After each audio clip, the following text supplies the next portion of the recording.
नमस्कार।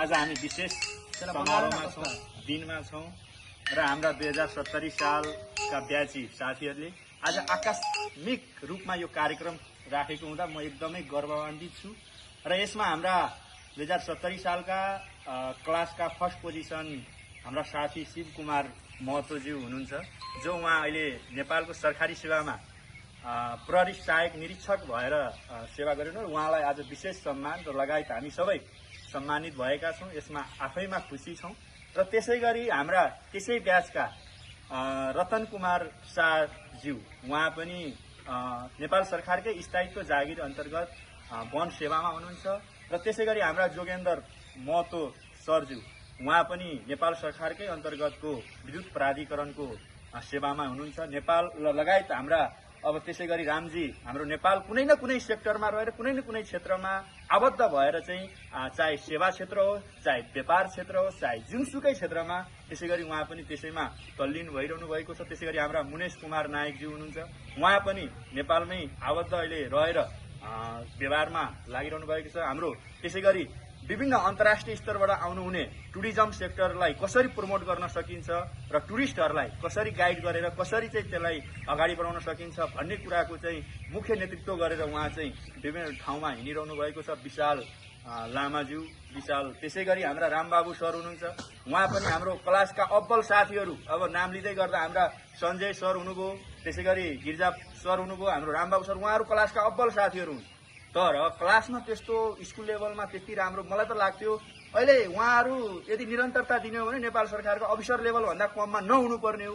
तर पनि अब समय परिस्थिति बाध्यताले गर्दाखेरि मान्छेलाई सबै एउटै मोडमा पुर्याउँदैन। कहिले कताबाट को कता पुगिन्छ, को कता पुगिन्छ। अब शिव कुमार सरकै कुरा गर्ने हो भने उहाँ पुलिसमै आउनु होला भन्ने चाहिँ क्लासमा त्यो किसिमको कहिले पनि मोमेन्ट देखिएन क्या, कहिले देखिएन। बरु हामी यसो कुदफान गर्थ्यौँ, होला यो पुलिस होला, आर्मी होला, खेमराज सर भन्नु होइन, त्यस्तो अलि हाँस पनि उठ्छ, यो खुसीको पल हो। त्यसै गरी शिव कुमार सरको पनि स्ट्रगल रह्यो, अब कसरी के गरिन्छ ठिक छ। त्यसै गरी हाम्रो रामबाबु सर, सञ्जय सर अहिले जुनसुकै भए पनि निजी सेक्टरको एउटा ब्रान्च म्यानेजर हुनुहुन्छ, खुसीको कुरा हो। त्यसै गरी अब सञ्जय सर हाम्रो त अब एकदम चाहे कोचिङ होस् चाहे ज्ञानसागर जहाँ पनि पढ्दाखेरि अझै यहाँ हाम्रो नजिकको साथी भनौँ, सबै साथी हामी लगभग 220-22 जना साथीहरू थियौँ त्यो ब्याचमा। तर एउटै क्लासमा पढ्नु पर्थ्यो। विदमना त्यो पनि छ, 6 जना 7 जना। यहाँ एउटा पुरानो भवन, अहिले त नयाँ भवन भयो होइन। त्यति बेला कोचिएर पनि बसेको, इक्जाम आउन आँट्दाखेरि 6 जना 7 जना कोही उभिएर पनि पढ्यौँ। त्यति बेलाको दुःख त्यस्तै थियो होइन। त्यति बेला व्यवस्थापन अलिकति कमजोर भयो होला जस्तो लाग्छ मलाई। अहिले आफै पनि स्वयं शिक्षा क्षेत्रमा सेवा गरिरहँदाखेरि होइन, 2079बाटै स्थायित्व भएर अहिले नेपाल सरकार अन्तर्गतकै शिक्षा क्षेत्रमा आफूलाई अलिक विशेष थाहा भएको हुनाले चाहिँ मलाई थाहा छ यो विषयमा। त्यसै गरी रामबाबु सर, सञ्जय सर लगायत हाम्रो हरिचन्द्र राउत, सुजन सर, त्यसै गरी गिरिजा सरको अब कुरा गरी साध्य छैन। उहाँ बहुमुखी प्रतिभाका धनी व्यक्तित्व हुनुहुन्छ। उहाँ गायनमा पनि त्यतिकै अब्बल, शिक्षामा पनि त्यतिकै अब्बल, समाजका यावत कुराहरूमा उहाँको त्यतिकै योगदान पनि छ। उहाँले विशेष गाउँ ग्रामीण क्षेत्रमै बस्ने हुँदाखेरि उहाँलाई विशेष कुराहरू थाहा छ, हरेक कुराहरू। र गिरिजा सरको बारेमा मैले धेरै बुझेको छु र उहाँ आफै पनि सबैले बुझ्नु भएको छ भन्ने लाग्छ। भन्दै अब आउँदै गरेको नेपालीहरूको हिन्दूको महान चाड दसैँ हामीले मनाइसकेका छौँ, सबैले हर्षोल्लासका साथ मनाइसक्नुभयो भन्ने लाग्छ।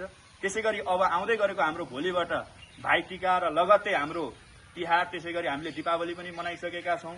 अब त्यसै गरी हाम्रो हिन्दू धर्मावलम्बीहरूको महान चाड अन्तर्गत पर्ने छठ पर्व आउँदैछ, नजिकै आइसकेको छ हाम्रो घर आँगनमै। भन्दै सबैलाई शुभकामना दिन चाहन्छु। अब हामी यति छौँ, सबै शुभकामना त यहाँ हामीले प्रत्यक्ष रूपमा भयौँ। त्यसै गरी 2070 अब हाम्रो यो पोस्टहरू सामाजिक सञ्जालमा हुँदा यावत 2070 सालका साथीहरूलाई पनि हार्दिक धन्यवाद। र त्यसै गरी फेरि पछि हाम्रो मिटिङहरूमा जोडिनु होला। अहिले विशेष कुनै कहाँ हुनु होला, कहाँ हुनु होला, र पछि हामी फेरि मिटिङ राख्दाखेरि पछि फेरि जोइन्ट हुनु होला। र यसरी नै सामाजिक सञ्जालमा यावत बटेश्वरवासी लगायत धनुषावासी सम्पूर्णहरूलाई 2082 सालको पावन अवसरमा आउँदै गरेको महान चाडको हार्दिक शुभकामना मन्तव्य दिँदै म बिदा हुन्छु। हस्त, जय नेपाल।